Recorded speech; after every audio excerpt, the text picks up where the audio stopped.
Hello Geetha ma'am, welcome to VMC Malayalam. Madam എപ്പോഴാണ് VMCയിലെ ആനാപാനസതി ധ്യാനം കണ്ടത് എപ്പോഴാണ്, അതെപ്പോഴാണ് ആചരിച്ചത്, ആചരിക്കുമ്പോൾ മേഡത്തിൽ വന്ന അനുഭവങ്ങൾ എന്തൊക്കെ പറയൂ. ഡോക്ടർ ബ്രഹ്മശ്രീ പിതാമഹ പത്രിജിക്ക് നന്ദി, എന്റെ ആത്മപ്രണാമം. സമാജിക്കും കുടുംബത്തിനും നന്ദി, എന്റെ ആത്മപ്രണാമം. പിന്നെ ഞാൻ ഇതില് വന്നത് 2023 ജൂൺ 30-നാണ് ഞാൻ ഈ വീഡിയോ കാണാനിടയായത്. കണ്ട് അന്ന് 2-3 വീഡിയോ കണ്ടു കഴിഞ്ഞപ്പോ എനിക്കിത് നല്ലതായിട്ട് എനിക്ക് തോന്നി. എന്നാ ഒന്ന് ഇരുന്ന് നോക്കാം എന്ന് വിചാരിച്ചു. അപ്പൊ അന്ന് വൈകുന്നേരം ഇതുപോലെ വിളക്കൊക്കെ കത്തിച്ചു കഴിഞ്ഞാൽ കുറച്ച് നാമൊക്കെ ചൊല്ലി കഴിഞ്ഞ് ഇതൊന്ന് ഇരുന്ന് നോക്കട്ടെ എന്ന് വിചാരിച്ചിരുന്നു. ഇരുന്ന് ഒരു അരമണിക്കൂറൊക്കെ ഇരിക്കാൻ പറ്റണില്ല ശരിക്കും. നമുക്ക് ഒരു വല്ലാത്തൊരു അസ്വസ്ഥത പോലെയൊക്കെ അരിക്കണ പോലെയോ ചൊറിയണ പോലെയൊക്കെ തോന്നി. എന്നാലും അരമണിക്കൂർ ഇരുന്നു. അത് കഴിഞ്ഞ് പിറ്റേ ദിവസം രാവിലെ 4 മണിയായപ്പോ എഴുന്നേറ്റ് കുളിച്ച് വീണ്ടും ചെയ്യാന്ന് തന്നെ വിചാരിച്ചു. എന്തായാലും ഇതില് തുടർന്ന് നോക്കട്ടെ വിചാരിച്ച് ഇതില് ഇരുന്ന് കഴിഞ്ഞ് പിന്നെ അപ്പൊ നമുക്ക് അരമണിക്കൂർ ഒരു കൂട്ടി ഓരോ ദിവസങ്ങളിലും കൂട്ടി കൊണ്ടുവന്ന് പിന്നെ ബ്രഹ്മ മുഹൂർത്തത്തില് എഴുന്നേറ്റ് ഇത് ചെയ്യാൻ തുടങ്ങി. അത് ചെയ്തു തുടങ്ങിയപ്പോഴാണ് എന്നിലെ മാറ്റങ്ങൾ എനിക്ക് കാണാൻ പറ്റിയത്. എന്തൊക്കെ മാറ്റങ്ങളാ? തലവേദന ഉണ്ടായിരുന്നു, നല്ല തലവേദനയായിരുന്നു. എനിക്ക് പുറത്തേക്ക് യാത്ര ചെയ്ത് കഴിഞ്ഞാൽ ഉടനെ എനിക്ക് വന്നു കഴിഞ്ഞാൽ കിടക്കണം, പിന്നെ എനിക്ക് ഒരു പണി ചെയ്യാൻ പറ്റില്ല. അങ്ങനത്തെ ഒരു അവസ്ഥയായിരുന്നു. ഭയങ്കര തലവേദന. പിന്നെ ഈ ധ്യാനത്തിൽ ഇരിക്കുമ്പോ എനിക്ക് ഈ തലവേദന വരാൻ തുടങ്ങി. ധ്യാനത്തിൽ ഇരിക്കുമ്പോ മാത്രം, പുറത്തു പോകുമ്പോഴല്ല, ധ്യാനത്തിൽ ഇരിക്കുമ്പോ ഈ തലവേദന അങ്ങോട്ട് വന്നു. ഒരു 2-3 മാസം ധ്യാനത്തിൽ ഇരിക്കുമ്പോ ഈ തലവേദന വന്നു. അപ്പൊ എന്നിട്ട് ധ്യാനത്തിൽ ഇരിക്കുമ്പോ തലവേദന വന്നപ്പോ നിർത്തി പോവാനൊക്കെ തോന്നിയോ? ഇല്ല. വീഡിയോസ് കേട്ടിട്ടുണ്ടായിരുന്നു, എന്ത് നിർത്തി പോവരുത്, ക്ലെൻസിങ് സമയത്ത് വേദന വരും, കണ്ടിന്യൂ ചെയ്യണമെന്ന് മനസ്സിലായി. അപ്പൊ ഞാൻ ഈ വേദനയും കടിച്ചു പിടിച്ച് അവിടെ തന്നെ ഇരുന്ന് ഒരു 3 മാസം അടുത്തെത്താറായപ്പോഴേക്കും ഈ വേദനകളൊക്കെ മാറി. തലവേദന എന്ന് പറയുന്നത് എനിക്ക് പുറത്തു പോയി വന്നാലും തലവേദനയില്ല, ധ്യാനത്തിൽ ഇരിക്കുമ്പോഴും തലവേദനയില്ല. ആ തലവേദന അങ്ങനെ മാറി. പിന്നെ എനിക്ക് നല്ല മുട്ടുവേദന ഉണ്ടായിരുന്നു. മുട്ടുവേദനയ്ക്ക് ഞാൻ അലോപ്പതിയിലും മരുന്ന് കഴിച്ചിട്ടുണ്ടായിരുന്നു, ആയുർവേദത്തിലും മരുന്ന് കഴിച്ചിട്ടുണ്ടായിരുന്നു. അപ്പൊ ഈ ആയുർവേദത്തിലും മരുന്ന് കഴിക്കുമ്പോ പെട്ടെന്ന് മാറില്ല. അതെ, കുറച്ച് ലോങ് പ്രോസസ് ആണത്. കുറയുള്ളൂ. അപ്പൊ അലോപ്പതി ഡോക്ടർ പറഞ്ഞു മുട്ട് നന്നായി തേഞ്ഞു പോയി, ഇനി കൊറേ കഴിയുമ്പോ കാൽസ്യം ഒക്കെ കഴിക്കൂ, അത് കഴിഞ്ഞിട്ട് നമുക്ക് മുട്ട് മാറ്റി വെക്കും, അങ്ങനെയൊക്കെ എന്തെങ്കിലും ചെയ്യാം, അതിനൊക്കെ ഇതുണ്ടല്ലോ പറഞ്ഞു. പിന്നെ ആവശ്യത്തേക്ക് പോയില്ലേ പേടിച്ചിട്ട്. മുട്ടൊക്കെ ഇനി മാറ്റി വെക്കാന്ന് പറഞ്ഞാൽ വലിച്ചു വെച്ച് നടന്നാലും മുട്ടൊന്നും മാറ്റണ്ട എന്ന് അങ്ങനെ മനസ്സിൽ വിചാരിച്ച ആയുർവേദം കാണാമെന്ന് വിചാരിച്ച് ആയുർവേദത്തിൽ പോയി. ആയുർവേദത്തിൽ പോയി കഴിഞ്ഞ് ഞാൻ പറയും എനിക്ക് നല്ല മാറ്റമുണ്ട് വീട്ടില് പറയും, അല്ലെങ്കിൽ അലോപ്പതിയിൽ പോവാൻ പറയൂലോ. അപ്പൊ അത് തന്നെ നല്ല മാറ്റമുണ്ടെന്ന് പറയും. മാറ്റമൊന്നും ഇല്ല, എനിക്ക് ടെറസിന്റെ മുകളിലൊന്നും കയറാൻ പറ്റണില്ല. എന്നാലും ഞാൻ വീട്ടിൽ അങ്ങനെ പറഞ്ഞു. പക്ഷെ ഞാൻ ഈ ധ്യാനത്തിൽ ഇരുന്നതിന് ശേഷം എനിക്ക് ഈ മുട്ടുവേദന പിന്നെ വന്നിട്ടില്ല. ടെറസുമ്മ കയറാൻ പറ്റില്ലായിരുന്നു. ഞാൻ അലക്കിയ തുണികളൊക്കെ കുട്ടികളോട് പറയും, മക്കളെ ഇത് മുകളിൽ കൊണ്ടിട്ടുള്ളൂ, എനിക്ക് ഒട്ടും കയറാൻ പറ്റണില്ല എന്ന് പറയും. പക്ഷെ ഇപ്പൊ ഞാൻ ഓടി കയറി പോവും, ഒരു പ്രശ്നവും, ഒരു മരുന്നും കഴിക്കണില്ല, കുഴമ്പ് പറ്റണില്ല, ഒന്നും ചെയ്യണില്ല. ഓൺലി മെഡിറ്റേഷനിലൂടെ തന്നെ അത് മാറി. അതുപോലെ എനിക്ക് തണുത്ത വെള്ളം ഒട്ടും കഴിക്കാൻ പറ്റില്ല. തണുത്ത സാധനങ്ങള്, ഐസ്ക്രീം, അങ്ങനത്തെ സാധനങ്ങൾ തണുത്തത് കേട്ടോ, അതൊന്നും കഴിക്കാൻ പറ്റില്ല. എനിക്ക് അതൊക്കെ ഭയങ്കര ഇഷ്ടമുള്ള സാധനം, പക്ഷെ കഴിക്കാൻ പറ്റില്ല. അപ്പൊ ഈ മെഡിറ്റേഷനിൽ വന്നതിന് ശേഷം എനിക്ക് അത് കഴിക്കാൻ പറ്റി തുടങ്ങി. ഈ ഐസ്ക്രീം പോലെയുള്ള സാധനങ്ങള്, ഫ്രൂട്ട് സലാഡ്, അതൊക്കെ നമുക്ക് ഭയങ്കര ഇഷ്ടമുള്ള സാധനം. അപ്പൊ അതൊക്കെ ഞാൻ കഴിക്കുന്നുണ്ട് ഇപ്പൊ. അപ്പൊ അതൊക്കെ എനിക്ക് അതില് ടോൺസിലൈറ്റിസ്, അതെനിക്ക് ഭയങ്കര പ്രശ്നമായിരുന്നു. ഈ ഒരു മഴച്ചാറ്റില് ഒരു തുള്ളി തലയിൽ വീണ അപ്പൊ തൊണ്ട വെള്ളമിറക്കാൻ പറ്റില്ല.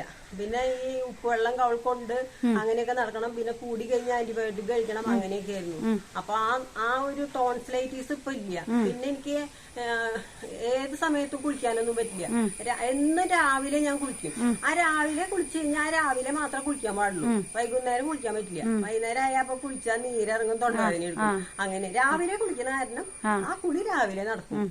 പിന്നെ ഇടനേരത്തൊക്കെ നമുക്കിപ്പോ എവിടെങ്കിലൊക്കെ പോയി വന്നു കഴിഞ്ഞാൽ നമ്മൾ കുളിക്കൂലോ, അപ്പൊ അതൊന്നും പറ്റില്ല. പക്ഷെ അതൊക്കെ എനിക്കിപ്പോ ഏത് നേരത്ത് വേണമെങ്കിലും കുളിക്കാം. പിന്നെ ഈ ടോൺസിലൈറ്റീസ് ഇല്ല, അതൊക്കെ മാറി എനിക്ക് ഇതില് വന്നതിന് ശേഷം. പിന്നെ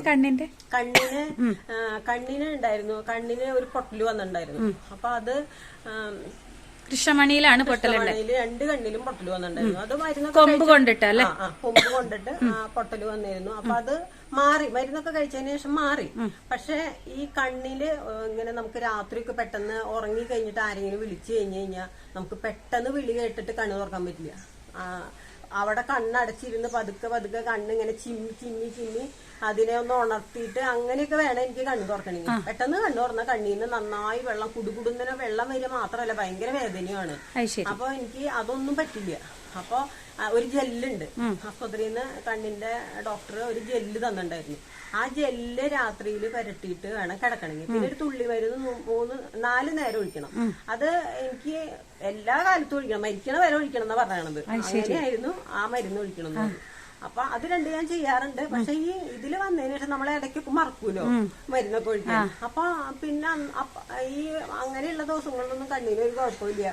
പിന്നെ ഞാൻ ഇത് ശരിക്കും ഓർത്തന്നെ ഒഴിക്കാതെ ആയി തുടങ്ങി. എങ്ങനെ ഉണ്ട് നോക്കട്ടെ ഒഴിക്കാണ്ടായപ്പോഴും എനിക്ക് കണ്ണൊന്നും ഇങ്ങനെ ഇതാവണില്ല, വേദന ഇരിക്കണില്ല. പിന്നെ പിടിച്ച് ഇങ്ങനെ പീള കെട്ടണൊന്നുമില്ല.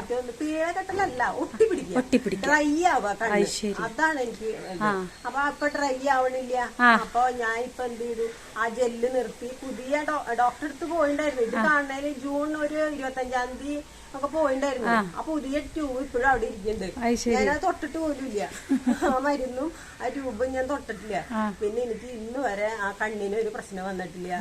അതൊക്കെ എനിക്ക് ഈ VMCയില് ഈ മെഡിറ്റേഷനിലൂടെ മാത്രമാണ് എനിക്ക് ഇതൊക്കെ മാറിയതും. അപ്പൊ ധ്യാനം സർവ്വരോഗ നിവാരണയാണെന്ന് വിശ്വസിച്ചോ?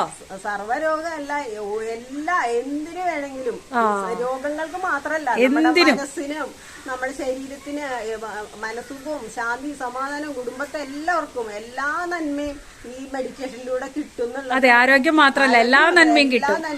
നമുക്ക് എല്ലാ മുക്തി, ജീവൻ മുക്തി, നമുക്ക് അറിയാത്ത കുറെ കാര്യങ്ങൾ നമുക്ക് ഇതിൽ വരുമ്പോ നമുക്ക് ഈ ധ്യാനത്തിലൂടെ നമുക്ക് മനസ്സിലാവണത് ഇപ്പോഴാ.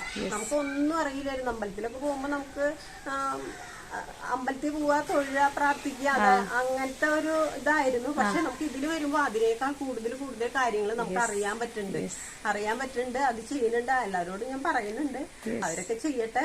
എല്ലാവർക്കും മത്സ്യം, മാംസം അതൊക്കെ കഴിക്കാൻ പറ്റണില്ല എന്ന് പറയുമ്പോഴാണ് വിഷമം.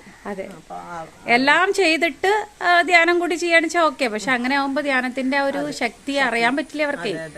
അപ്പൊ ഇതില് വരുമ്പോ എല്ലാവർക്കും നന്മ ഉണ്ടാവും. എല്ലാവർക്കും എന്താ പറയാ, എല്ലാവരും വരട്ടെ, എല്ലാവരും ഇതിലേക്ക് വരട്ടെ. എല്ലാവരും ഇത് ഒരിക്കലൊന്ന് ചെയ്തു നോക്കൂ. ചെയ്തു നോക്കി കഴിഞ്ഞാൽ എല്ലാവർക്കും ഇത് പോവില്ല. പിന്നെ ഇല്ല, അത്രയും ഈസി ആയിട്ടുള്ള ഒരു കാര്യം, അത്രയും ലാഭങ്ങളുള്ള ഒരു കാര്യം. ഇതെന്ന് വെച്ചാൽ വലിയ പ്രശ്നമൊന്നുമല്ല. നമുക്ക് ഈ യോഗയൊക്കെ പോകുമ്പോ നമുക്ക് ഒരുപാട് ബുദ്ധിമുട്ടില്ലേ. ഇതെന്ന് പറഞ്ഞാൽ നമുക്ക് ഒരു കസേരയിൽ ഇരിക്കുക, കണ്ണടച്ചിരിക്കുക, ആശ്വാസത്തിന് മാത്രം ശ്രദ്ധിച്ചിരിക്കുക. അതൊക്കെ എന്ന് പറഞ്ഞാൽ എത്ര എളുപ്പമുള്ള കാര്യമാണ്. പിന്നെ ഇപ്പൊ ചേച്ചി ചെയ്തത് മൈൻഡിന് വിശ്രമം കൊടുത്തപ്പോഴാണ് ഇത്രയും ശക്തി ചേച്ചിക്ക് ശക്തി റിസീവ് ചെയ്ത ശക്തി. അതായത് ആലോചനകൾക്ക് നശിച്ചു പോവാതെ മനസ്സിന് വിശ്രമം കൊടുത്തപ്പോൾ ആ ശക്തി കൊണ്ട് ചേച്ചീനെ ഇത്രയും ക്ലെൻസ് ചെയ്തില്ലേ, ഹീലിംഗ് നടന്നില്ലേ. അപ്പൊ ഇതൊന്നും ആരും പറഞ്ഞു കൊടുക്കാണ്ട ചേച്ചി. ഇല്ലേ, അറിയില്ല. ഞാനിത് കണ്ടപ്പോഴല്ലേ എനിക്ക് അറിയില്ലായിരുന്നു.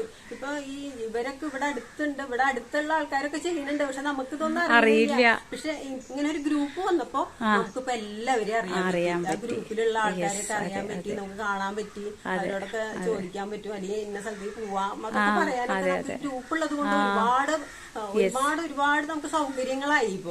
അപ്പൊ എല്ലാവർക്കും നന്ദി. എല്ലാവരും മെഡിറ്റേഷൻ ചെയ്യുക. എല്ലാവരും ഈ VMC കാണൂ, VMC മലയാളം കാണൂ. അപ്പൊ അതിലൂടെ നമുക്ക് മുക്തിയുടെ ഒരു മാർഗമുണ്ട്. അപ്പൊ അത് അനുഭവിച്ചറിയണമെങ്കിൽ മെഡിറ്റേഷൻ ചെയ്യണം. അതെ, അത് അനുഭവിച്ച് തന്നെ അറിയട്ടെ അല്ലെ? എല്ലാവരും അനുഭവിച്ചറിയട്ടെ. എല്ലാവർക്കും നന്ദി. ശ്രീമാജിക്കും കുടുംബത്തിനും നന്ദി. എന്റെ ആത്മപ്രണാമം. താങ്ക് യു ചേച്ചി.